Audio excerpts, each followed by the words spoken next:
G'day listeners and welcome to another episode of the Scouting Australia podcast powered by Australian Property Scout Buyers Agency. I'm your host, Sammy Gordon, and today, guys, Jimmy and I are fired up. Jimmy is back in the studio up from Melbourne, mate. Welcome back. How are you? G'day, Sammy. Very well. Good to be back up here on the GC as always, back in the studio, ready to fire up and add some value to our very loyal and loving guests. Mate, you got a little bit of colour. Obviously, this morning we sat out in the sun for a little bit while we did a bit of podcast planning. It was good. We did. You hadn't seen the sun in about 6 months. How did it feel, man? How did it feel? It was actually quite nice, yes. However, it has been raining up on the Gold Coast. So it's been sunny in Melbourne. So it wasn't raining yesterday. It wasn't raining today, mate. It seems to be good. Before we recorded, we heard rain on the roof. That was your partner Jody on her flight home crying at the sunshine and all the crying. She was crying. The tears spattering on the rooftops. She does get upset when I have to leave to head up here to spend time with you. She was crying tears of joy as she headed home to be away from you. I think she feels sorry for the me. week. So anyway, moving on, guys. We are fired up. We had a client, funnily enough, when Jimmy and I actually headed out, we were leaving home yesterday. We were going to take the Fezzer for a burn and smack a bit of carrot cake. We were sitting in there just about to take off, and none other than Mr. Dylan Cannelloni sends through a text to Jimmy and got us fired up, mate. Do you want to run us through? Yes. Well, Dylan, his name isn't Cannelloni, but just to protect his privacy, identity, we will call him Cannelloni. Which is fine. But also Dylan, known as Bruce Wayne. Yes. Dylan is a client of APS and a young client, just to give some context. Okay. Actually, from your old neck of the woods, Sammy boy. He's a Wollongong boy. I have heard. Yes. Whereabouts in Wollongong? Fig Tree. Exactly. Yeah, exact Fig address. Tree. We'll protect his surname, but we'll give you his address.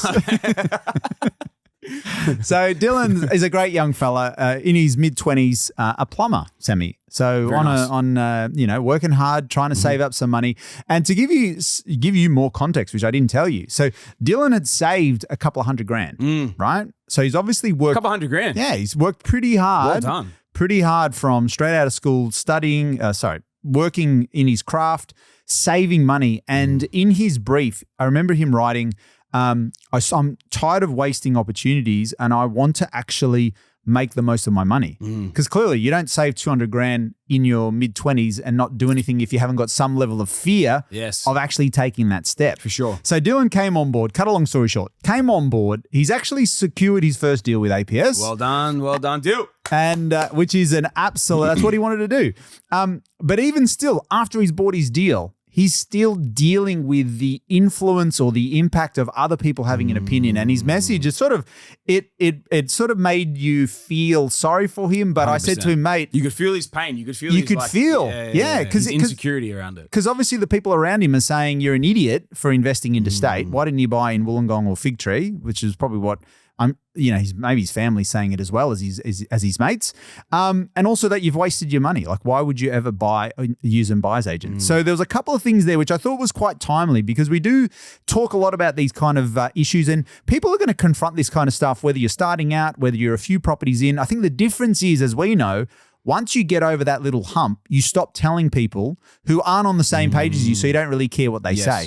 But it is most difficult at the starting point when you're getting in your first deal. So that's why we thought, why not bring this topic up? Because I'm sure Dylan's not the only one. Yeah. Right? Yeah, He's not the only one. So I think it's a great point, man. It's a great point. Like, we've all been through it and dealt with it before. I know myself personally, man, when I got to about 6 or 7 properties in, I stopped talking to my family about it. And even friends and stuff. Like, they would know I would go off and do renovations and stuff, but I stopped really sort of giving updates in terms of how many I had, because different people would get weird about it. A couple of mates that were all good and they were cool about it, and they were supportive and all the rest of it. But then everyone else, man, they just seemed to have a bit of a problem. Tall Poppy came in, especially within my family as well. Tall Poppy was pretty big within that. It felt very uncomfortable when I started bringing up after a point. So, man, I feel his pain. I could feel it, when we read it through in the car. And it was funny because we were just about to take off, and you read it out and you go, man, what, is there anything else you think I could say? And I go, bro, let's record a video and send him a video. Yeah. So it was funny. It was a Sunday about midday. We were starving. We were ready for some carrot cake and some bucket and eggs.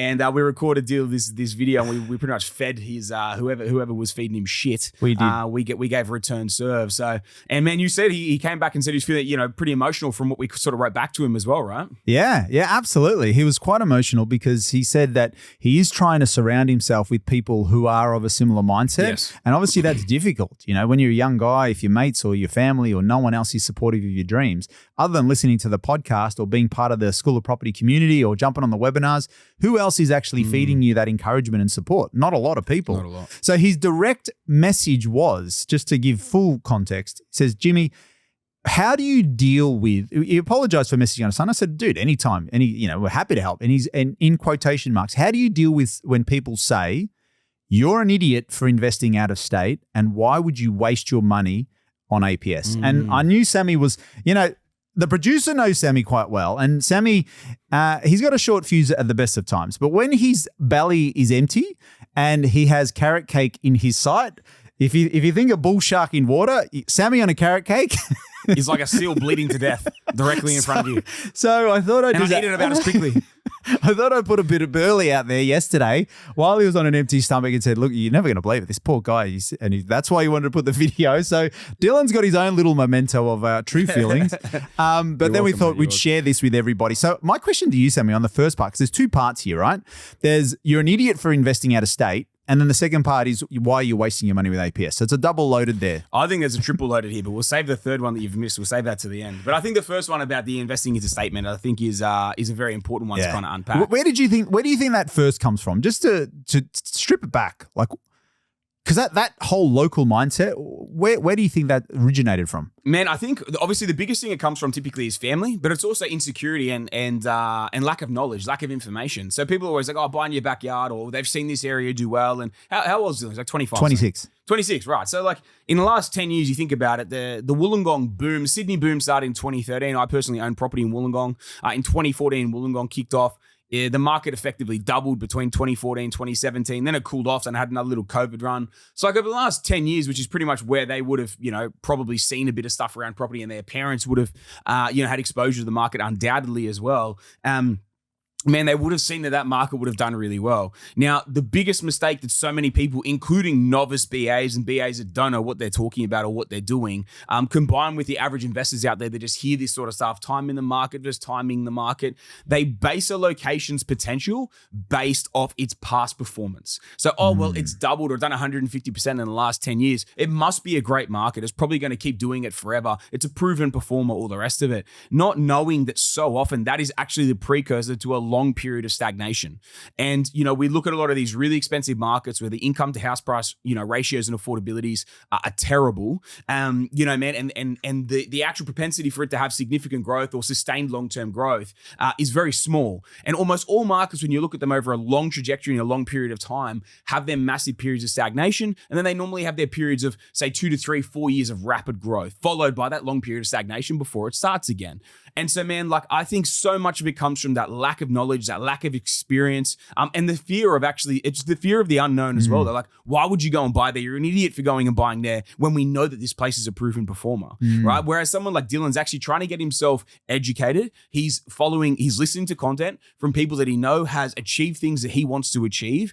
And he's thinking outside the norm. He's thinking outside the box on what really is possible as well. And so he's looking further afield. And like that deal that you mentioned earlier, different state to the state that he lives in, right? So that the ability of, or what he's been able to do is establish himself in a market that hasn't seen significant growth yet, but that has all the right precursors and indicators to go through a run of growth, and position himself there early at the same time as acquiring it undoubtedly off market through APS, knowing that it's a good purchase as well. So, man, it's one of these things investing into state, it's one of those things that if you don't have clarity around it, or you've never really understood, or you've just heard about it, it's the same as buying sight unseen, which he did as well in this scenario too. It's one of these things, man, if you don't understand it, you don't have the proper ideas around it or clarity around it, yes, it can seem like the silly thing or a fearful thing to do, but that's just an uneducated bias that comes into it. So same as when people ask me about stocks or shares or crypto or ETFs or whatever the hell it or EFTs, whatever the fuck it is, all this sort of shit, right? I don't understand it, and I don't actually weigh in with a comment on it ever, because I don't understand the product and I don't understand how to make it work, or whether it's a good asset or not asset. I don't understand it. I understand property and I know how to make that work. Business and property are my two things that I know what to do. And so, man, they're my two fields of expertise. I'll never throw in, or I'll never tell someone they're an idiot going and buying something that I don't understand. Yeah. And so I think this is a scenario, and this is a differentiator you have to understand, is that there's going to be people out there that don't understand this, and everyone's got this in their circles, right? Unless they've already outgrown this side of things. But especially starting out or in those early phases of the journey, you're going to want to talk to people about it, especially if you've got a bit of fear around it as well. But just realize if they have no education around it, they're just going to give you their fear-mongering, opinions and objections around that side of things as well. It's just something you've got to make yourself ready for if you're going to try and have those conversations with people that haven't done what you're trying to do and haven't got the education piece around it either. Yeah. The education piece is so important. And people have heard us talk about this podcast, including Dylan. And the thing is, I think why we wanted to do this particular podcast, because Dylan is a client of APS and he listens to the podcast and he is still susceptible to be influenced by the people around you because you value the opinion of your family and friends. And let's just take it off the top. Like, your friends and your family aren't trying to ruin your life. They're not trying to make your life hell. Oh no, whoever said this sounds like a fucking idiot. But the thing is, I think it's their own insecurities in their decisions that are trying to portray what they think you should do. So if you understand where they're coming from, then you understand their angle and then you can decipher what is true and what isn't, right? So the big thing, Sammy, is, when you talk about cycles, right? And without going into too much depth, and people just think either Australia is one big property cycle or, how can another market perform different to this? You listen to the news. So are people really missing the key point that there are thousands of sub-markets within the Australian property market? And if you're uneducated, you're not going to be able to capitalize on them.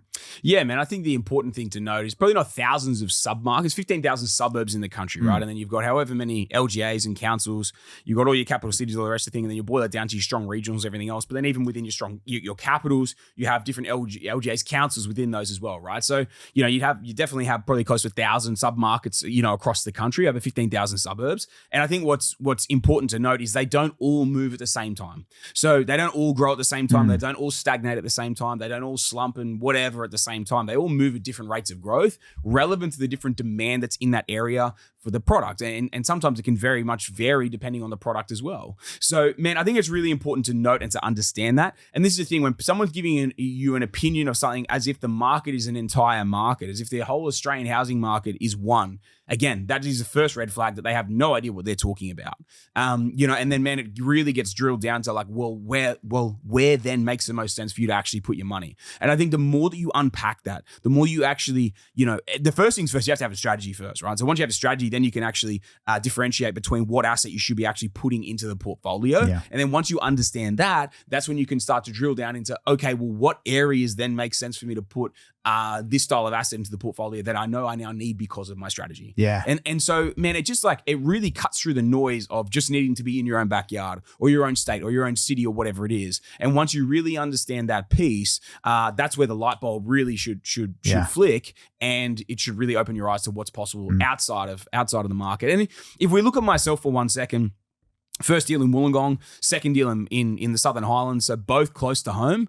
I got lucky because of the timing of what the Sydney market had done. If I lived in Perth at that time and I'd bought close to home and I just bought in Perth because I thought it was the right thing to do because I live there, I bought in 2009. The market didn't start again until 2021. So I would have spent 12 years in the market just because I bought in my own backyard. Yes. You know what I mean? That's a really important point. But then, man, if in 2003 or 4, I had bought in Sydney instead of in Perth, in Sydney, if I bought in 2004, I would have waited until 2013 until the market started growing. But Perth would have done 150% between 2004 and 2007.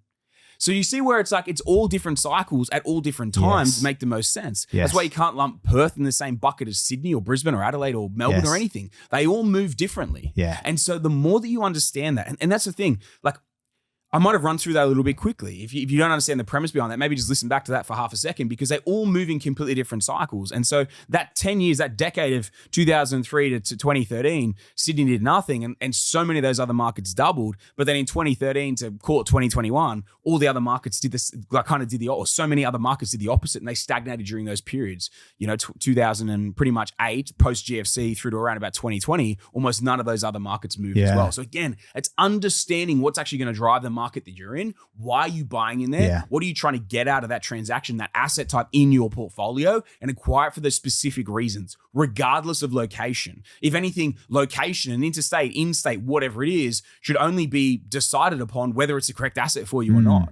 It should have nothing to do with where you live. Think about it. You actually live, not even in Australia. And then it's just like, what's the best place to invest in? That's all it comes down to. Yeah. You talk about the velocity of money so much. And we talk about this on School of Property, the velocity of money. And I'm just trying to put I was trying to think of what Dylan's parents are thinking, because they're thinking, we've done well. We've been in Wollongong. We've done well. Yeah. Son, look what we've done. Yeah. But they don't understand the velocity of money. They're happy to sit in one market for 7 to 10 years. But if you're trying to do something different from other people. But they also might have the false sense that, well, what's happened in Wollongong the last 10 years is going to continue to happen for the next 10 years, right? And so it's just not always, again, like I'll reiterate the point, past performance isn't a prover of future growth. Can you bring up, and this is a perfect example, Yes. what about our client from Tassie? I keep forgetting who it is, but he had a strong run buying in Tassie young and then fella. continued to buy in there past the moment and basically screwed himself a little bit. Done his dough a little bit in the last year. That's a classic example, right? I can't remember his name, the young fellow. It would have been a while ago, 6-12 months ago. I would have spoken to him. But yeah, he'd done really well. From memory, he was like mid-20s or something. Timing wise, he just bought perfectly well. And like his first deal was like, I think first 1, 2, 3 deals, something like that, they all just like doubled in like a rapid 2-3 year window. Again, in a market that a lot of people talk down, being Hobart or Launceston from memory, something like that. I can't remember exactly where it was, somewhere in Tassie. And then he just thought the run was going to go forever. And then the last deal he did, he actually bought in at the top of the cycle, and it actually retracted and came down about 50 or 100,000. But the rest of his portfolio done really well. So he could sort of wear it, but he didn't really want to sell that one because he was going to cop a loss. But it was like, man, that one's the biggest anchor. It was the most he paid for a property, and then it actually didn't grow. It actually went backwards as well. So, man, it's just like you've got to have your finger on the pulse so much with markets, understand how much growth they might actually have in the tank, and why are we actually buying this asset. So that's all it comes down to, man. So I think we've pretty much nailed the interstate investing 100% from that side of things. Can I just, sorry to Sammy, I just want to bring in one more point, right? Yeah. And when people are thinking, why are we doing what we're doing? And we're here to make money, right? And you brought up shares before. And I think the classic example is when you're buying shares, you're not, if I said to you and all the listeners out there, wherever you're living, so let's just say you're living in Brisbane and you can only buy shares in companies that are based in Brisbane, how well do you think your shares would perform? And most people say, well, it will be terrible. Yeah. You can't buy Apple and Google and all the biggest companies in the world. So if that doesn't make sense to not do that, why would you do it in property? Yeah, I understand. It's just such a crazy concept. Then you're like, yeah, but then I could drive past and, if something's wrong with it, I can fix it. I'm like, what can you change to that property? Like, what are you going to do? You could drive past it 50,000 times. Is it going to change the value? Is it going to change how much the rent? Yeah, you might fix the tap, but would you rather save $500 and the property not do anything, or buy it completely on the other side of the country and it does 100%? Which one? What are you doing this for? 100%. Right? So don't get confused between the real and perceived risks of investing. Yeah. And really pressure test that notion, because then you'll start picking holes in it. Mate, like literally the idea of like not interstate investing, like not being a borderless investor in Australia these days, with what the market's done, especially over probably the past, like you think about the strongest population nodes in Australia, Sydney and Melbourne, right? We're talking 11, 12 million people across those two cities. Those two cities in the last 4 or 5 years have been the weakest performers out of most of the capital cities. So you look at Brisbane, Perth and Adelaide, they've all outperformed significantly the Sydney and the Melbourne market. Even Hobart to an extent has outperformed during those windows, right? It's almost like medieval, bro. It's almost going back to like the era that you grew up in to really think about no longer investing interstate. Like with Moses. To not being a borderless investor. So, man, that's the way I would really look at it, is don't invest in Jimmy's era, invest in today's era, and always be open to that side of All right, we've nailed the borderless investing, right? But now we're moving on to a bit more of a juicy topic. And I think this one stung him yesterday, Kels, because he drove a bit faster than normal, which is saying something. Why might waste... have been the SF. Might have been 1,000 horsepower. Why waste your money using APS? What's your thoughts on that? Okay. Award-winning buyer's agent, so one buyer's agent of the year. Multiple times agency of the year. To be honest, we should win it. Fuck everyone else. Man, there would be over 100 investors on our books in the last 7 years. I would have built to a 10 plus property portfolio and beyond. There's multiple investors that I've built to 20 plus property portfolios. Many, hundreds and hundreds of clients, maybe even 1,000 that I've taken from a singular first deposit to a 3-4 plus property portfolio as well.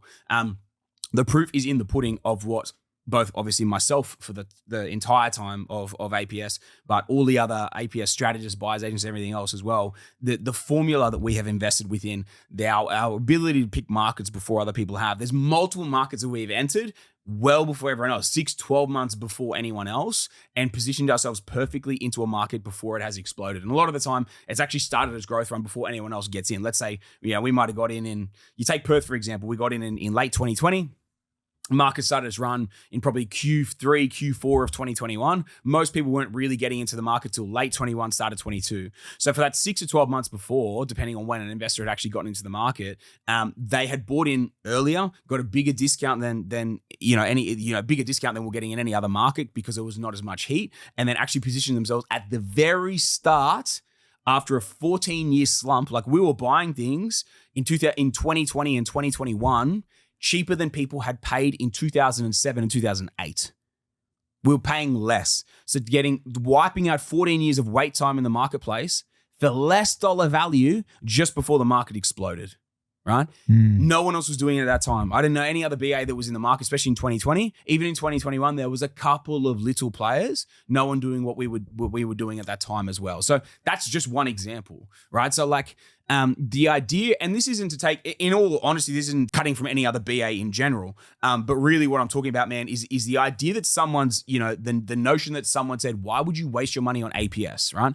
Now, whether it's another BA, but even to throw us specifically in the mix, firstly, can your friend please put forward every deal he's ever done, if he's done any? Let's go head to head on a couple of deals of time frame that you've purchased deals versus time frame we've purchased deals. And I would bet $1 million that I've outperformed it. 95% of investments that we bought at APS, probably close to 100%, if not 100%, that we bought in the same time frame of anything that they've bought as well. That we've outperformed it by a lot more than what our BA fee is, right? And yeah, man, it's probably like significant amount more, okay? So especially if they've been buying locally in their own backyard, man, we're probably talking, it could be 10, 20x, whatever it is in terms of their return versus ours. Now, the biggest thing to take into equation with it, there's multiple things here. We always make our fee on the way into a deal. First things first, right? So we cover our fee on the way into a deal. Second thing, the thing that I said about locations, try and pick a location the way that we pick a location and have the balls to enter when we enter, because of the data, the research, and just to throw the hedge out on it as well, my gut feel when I enter a market, when I make a decision to buy a market, you remember I got 16 years in the game in this thing. I know how to select a market, right? So you're betting against me for that. Then you're betting against me that you're going to get a better deal. Not going to happen. We buy over 90% of what we buy every single month off market. We know the value. It goes through a 3-step valuation process from a full panel of valuers internally within APS. So you got to learn to value. You got to learn a market better than us. You've got to learn to value better than us. You got to build better relationships than us. And that's even if you pick the same market as us. Good luck beating us on any of those things, right? So the idea of like wasting money on APS, it's as idiotic as the whole topic in general of what this person has even brought to the deal in general, right? So, man, it's just like, let's just dispel everything that people think they know about investing in property when it comes head to head with us. And man, I believe in it that strongly. I'm that passionate about it. I don't believe anyone could. It's as simple as that.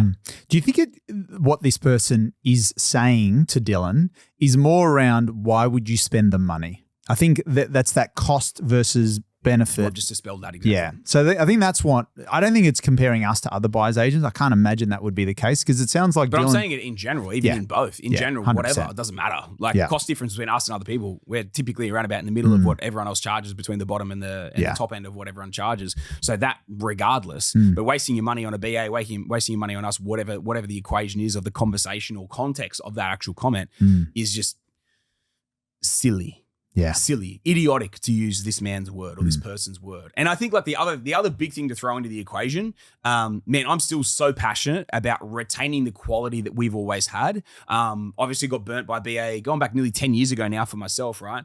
And man, I've held that moral compass this entire time. And I never changed the moral compass because Dill's 26? I was 26 or 27 when I got burnt by a BA, and I know how and I walked away from a 10 grand fee. I thankfully never bought a deal that they presented, but I know how important these deals are to get right in the portfolio to actually be able to keep moving forward. So I take it very personally, every deal that we do, every location that we enter, because I know my name's on that deal, every single deal. So yeah, man, we this is a thing of try and compete with someone that has so much research, dedication, and everything to actually getting the process right, but then also has that much of a, that much experience around it as well. The combination of the two, I just don't think it can be beaten, especially not by someone buying a random deal once in a while. 100%. And buying in their backyard. So, yeah, exactly. Well, I think you've debunked that one, Sammy, because I don't think there's much more to add on that. It was anything you want to throw in? Well, I just thought, the reason why, and I take this back to when I started to work with APS, was clearly when you just reeled off all those things. And I remember our conversation back then, you said, look, these are the kind of deals, these are markets I'm targeting for these reasons. I get most of these deals off market because of this. And I've done this in my own personal portfolio, and this is where I'm at. Those three things for me, I was thinking, well, how am I going to compete with that? Yeah. That's what you're up against. Yeah. How are you going to compete against that? So, and we always say, and I mentioned it before, the non-investor will always wonder why, will always ask what things cost. Whereas an investor will always think whenever they spend money, how much is it going to make me? So if you understand the difference there, and that's not a flippant throwaway line, you need to understand the difference. And it brings up a really... Just to summarize that for a second, it's not what something costs you, it's what it makes you. 100%. Just simple as that. 100%. And I actually had this conversation, and I think I mentioned to you with another client the other week who was asking about our fees and said, well, I just can't justify the fee. And then I was like, oh, that's interesting. And so, and then I asked why, and said, well, it costs this amount of money, this price and so forth. And I don't value the education piece, blah, blah, blah. And then we went back to the property that she had bought, and it was a unit in 2021 that literally, and it was in Sydney, had done 10% over the last 4 or 5 years. Yeah, right. Since 10% since 2021. And then we probably average 120 to 150%. 100%. So I just posed the question to her. Not 100%, 120, 150%. If you had more education back then. Come on, buy it. You silver dog. You lost all your teeth. If you had more education back then, and you made a different decision, even if you had bought one property compared, you could have probably bought two with the amount she paid. What is that going to do for you? Like, what would the end result be today if you had made that decision? That just comes back to your education. So that's what you're getting. With especially with APS, the thing I love about the three phase, Sammy, it's education is the number one, which is the critical component. Not a lot of people are doing that. Then it's the strategy, which is all the nuts and bolts. And then there's the execution. They're the three things you're competing against. Yeah. If you miss out one of those bits, you're gone. Yeah. You need all three working together. Yeah, man, I couldn't agree more. And I think one of the big things is people, anyone thinking they don't need any of those requirements. I think that the simple fact, we go back to what you said before of it's not what something costs you, is what it makes you, right? And sometimes that comes down to what you learn that you may not have otherwise known. This lady, buying something 4 years ago has done 10% growth in that time frame. What if you'd had the right education that would have got you to the piece you are now? And what if that's the only thing that you own? Well, what education have you gone through? What financial literacy have you built in that time frame that's going to allow you to now outperform that moving forward? That you think the fee doesn't justify as well. And I'm never one to justify a fee. I don't really care. In all honesty, man. But it's one of these things. If you can't justify it, you can't really see how that equation works. You might need a bit of a reality check on where your current position is versus where you could be, and especially where you could be moving forward as well. Where you could have been if you'd had the right education at that time, versus where you are right now. Yeah. So I think it's one of those things, man. It can be a brutal truth and a harsh, honest truth when it comes off the back of that thing. But man, in all reality, you are in the position you're in by the actions that you've taken to get here, right? And if you haven't taken the right actions, if you haven't become educated enough, you haven't utilized the correct people around you to then get the result that you're really chasing, or that you were chasing in that time frame, then you obviously aren't as good as you think you are. Yeah. And as brutally honest as you can be with all this sort of stuff, man, the brutal honesty on yourself is going to give you the best feedback to actually become the best version of yourself as well. So I think, man, the more that people can actually take that approach and take that viewpoint. And it was like when you took this lady those responses and those words as well, man, she took that feedback on board and then has come back and signed on. 100%. And I think it's one of those things, man, you can stick your head in the sand and, think that you have got that education piece and all the rest of the sort of thing. But at the end of the day, if you haven't got the result, then you haven't got it. Yeah. You know what I mean? And so often the biggest lessons and learnings will actually come from execution.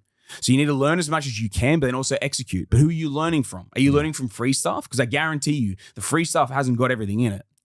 because the best people in the world don't give their knowledge away for free. Don't give all of it away for free. Yeah. And I think that's a really important thing to know. And it's like us jumping on this stuff, man, dissecting everything we can. I try and give as much value as I can. But ultimately, man, there's 16 years worth of blood, sweat, and fucking tears in my journey in terms of how I've gotten to where I've gotten now. I'm not going to give everything away for free. I help people as much as I can. But at the end of the day, there's a price associated with being able to peek behind the curtain and getting all the information. Yeah. And sometimes that price is then what unlocks the new level, or should be what unlocks you to the new level, to then be able to take it further forward. Both you, me, Brendo, Liam, like all the boys on the front end, you know, all the strategist boys as well, we continually and always get messages going, I didn't think there was going to be as much value in School of Property as there was. I didn't think I was going to take as much away from it. They're 1-2 weeks in. Holy fuck, I never knew you could actually do this about property, with property. Yeah. You know, I think that is the difference, man, that people have to realize is really the difference between, you know, an average investor or someone, an individual having a crack, an average investor, and actually achieving your goals. Yeah. Well, the numbers don't lie, Sammy. So for that lady that we're talking about, I think she realized, and it wasn't being offensive in any way, but I think trying to help people, the numbers will tell you if it's good or not. They don't have any emotions, and the numbers can be very brutal. So you have to be brutally honest. And I think you hit it on the head there. If you're not being completely honest, you're just fooling yourself. Yeah. And this conversation right here, don't underestimate for people listening, because there might be another Dylan out there that hasn't yet decided. You might be out there listening to this, whether you're a guy or a girl, whoever, and you're having the same pressure from the people around you. This one decision on the back of this podcast could save and make you hundreds of thousands of dollars and change your life. Like, that's not being flippant. It could change your life 100%. by just making that one decision. So these small little moments, they may seem small in the moment, but the compounding nature of this, like any investment decision, can be huge.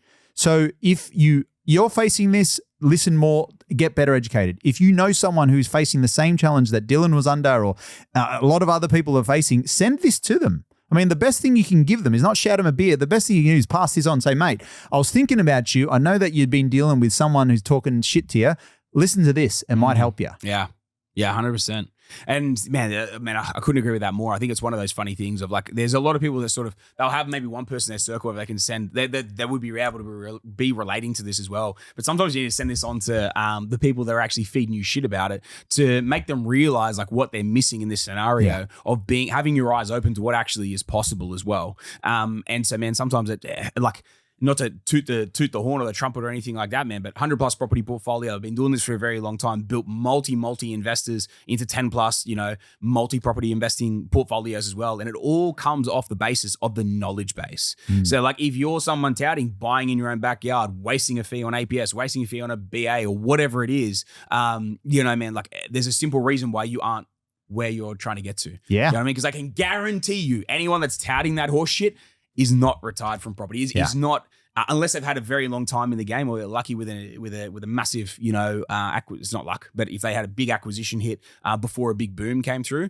But ultimately, man, 99% of people who spout that horse shit would never have achieved their results, because it almost is just like impossible to do, because you can't, like cycles, man, they happen and they come through so quickly that you don't have time to rapidly expand your entire portfolio in one location. A lot of that time that comes after potentially 2, 3, 4 cycles. And then once you come into that third or fourth cycle, then you might be able to release. You might be selling down out of cycle 1 to then aggressively acquire in cycle 4. And that could be 1, 2, 3 years between each window, between each cycle, but that might be final phase of acquisition. You know, so it's like, but again, you might be jumping locations undoubtedly between each of those as well. And that's okay. It's all, like you said before, like much earlier, the velocity of money is all relevant in this scenario, and you're moving it around to achieve the highest and best use. It's like when people try and call me out about like selling down in markets before they've grown, or, you know, before they've reached their full cycles and all the rest of the sort of thing. I'm like, I'll never tell someone to sell out of a market if the timing's not right for them. Either if they're completely stuck and there's nothing else they can do, if they can sell down and then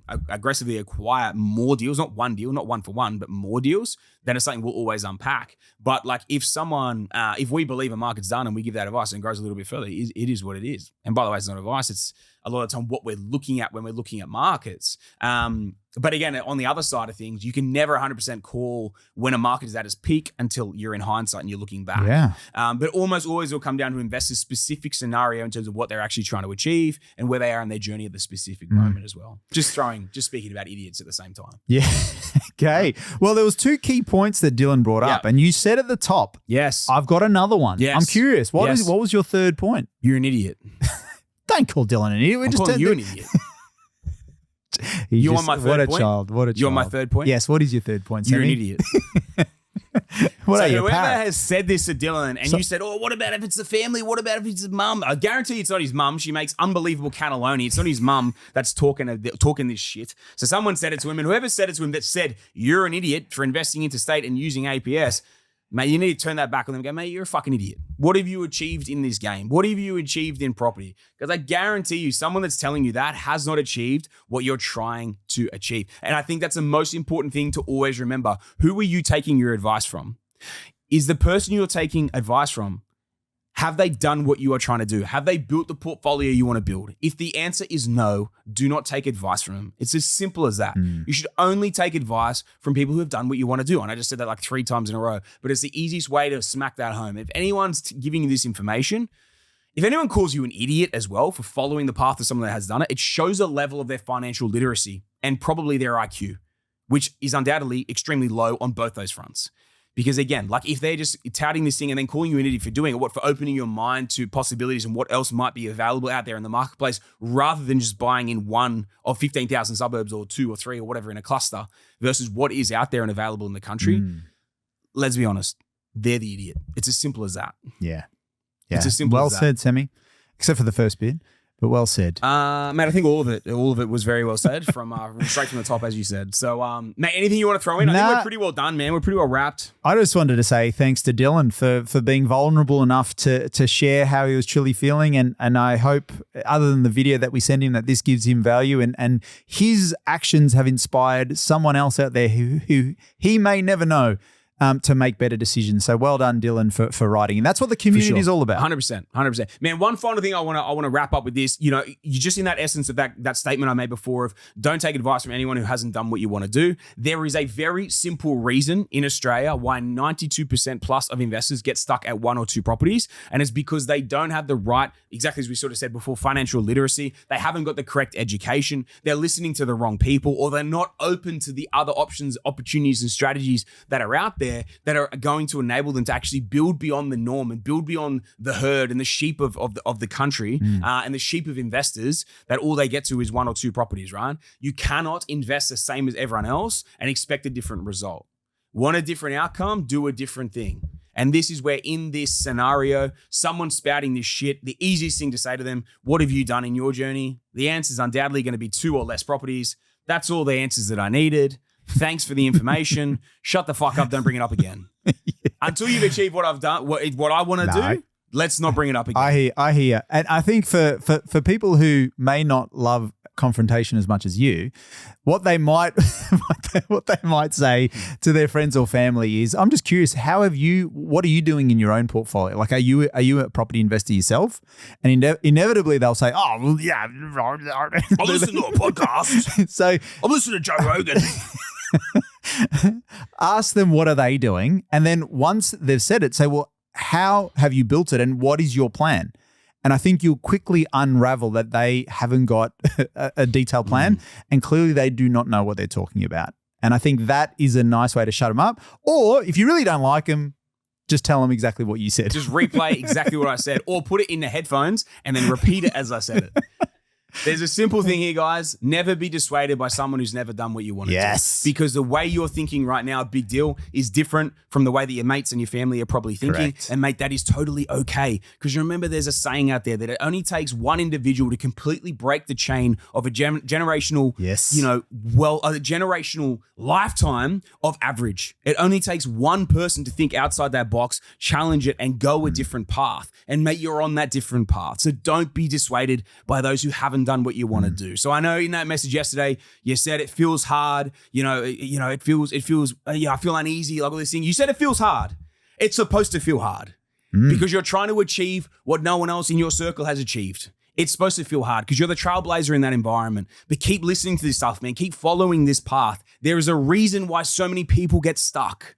They get stuck when it gets hard and they get stuck when they don't get the right education. So continue on your path. Don't be dissuaded by anyone who hasn't done it and just keep pushing forward, man. The hardness, like this is the thing, man, when you look back, It's like they always say, the battle, man, the battle is what you actually, when you look back on, you go, holy fuck, I achieved what no one else did or what so few people have done because I was willing to keep going. And when all those naysayers came in and when the fucking idiots came in and said their dumb things, I kept pushing forward, I kept going forward, and I achieved that result. And then I ticked that next box. And then, yeah, it was hard, but then I got to 3, and then I got to 4. And it was kind of hard because it was a different thing, but it kind of got easier. And then all of a sudden it was easier to buy 2 a year rather than 1 a year. And all of a sudden it gets easier buying 3 a year than 2 a year. And it starts to snowball, goes to a different level. And then you sell shit off. And they'll tell you you're a fucking idiot for selling shit off as well. And you go, mate, hang on a sec. You're still at 1 property or no properties. I'm at fucking 7. Who's the idiot? And as it starts to build and scale, you'll get more and more things that are thrown at you and said, and you'll just realize you don't need anyone's verification anymore. You don't need anyone's information anymore or their opinion anymore because you've so far outpaced what they were ever at when they first spoke to you about this stuff. You won't care because you're on the right path. And this is the one thing, this is the one commitment that I always make to you guys is I'm going to be here till as an absolute minimum 2030 to guide you guys on this path of everything that we're looking to do. It's a commitment I've made. I don't know what I'm going to be doing after that, but I guarantee you I'll guide everyone through this piece until that window. And man, this is the thing. We keep doing this thing. You keep building it like this. You keep taking that correct advice and procedure and way of building a portfolio because let's be honest, this is a procedure. It's a strategy. You keep building and staying in line with that, you will achieve your goals. You deviate, you let someone dissuade you, talk you out of it, talk you along a different path. That is where it will fall apart. So never let that stuff come in. Easiest way to make that decision. Have they done what you're trying to do? If the answer is no, don't ask them the question, block it out, keep listening to this stuff, talk to like-minded people, get yourself to boot camps and summits, keep listening to the podcast, and keep sending in your questions, be actively involved with your Q&As and your webinars and all the rest of stuff, guys, and keep moving forward because I guarantee you nothing will ever feel better. Maybe having a family, haven't experienced that yet.